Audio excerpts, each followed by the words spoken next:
Sí. Vale. Bueno, pues moi buenos días.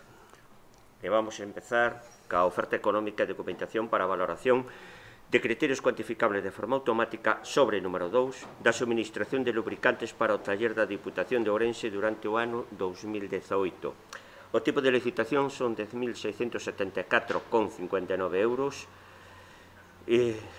Sigaus incluído e IBE excluído, e hai dous licitadores. Efectivamente, son Roirasa S.A.U. y Densa Neumáticos y Lubricantes S.L. El único criterio a considerar para la adjudicación de este expediente es el precio total ofertado por los licitadores concurrentes y vamos a proceder al desencriptado de las ofertas que nos plantean a través de nuestra plataforma de licitación electrónica leal.gal para que el presidente dé lectura a las mismas.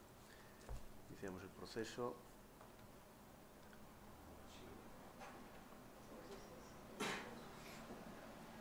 Y ahora daremos una segunda orden para que se hagan visibles las ofertas.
Muy bien, pues ya tenemos las dos ofertas desencriptadas y va a dar el presidente lectura de las mismas, comenzando por Roirasa S.A.U. Efectivamente, o primer licitador é Roirasa S.A.U.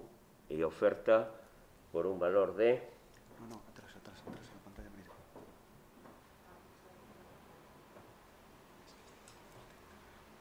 Ahí. Oferta por un valor de 9.141,73 euros. Muy bien, en segundo lugar, Densa Neumáticos y Lubricantes S.L. Segundo licitador Densa Neumáticos y Lubricantes S.L., oferta por un valor de 9.141,73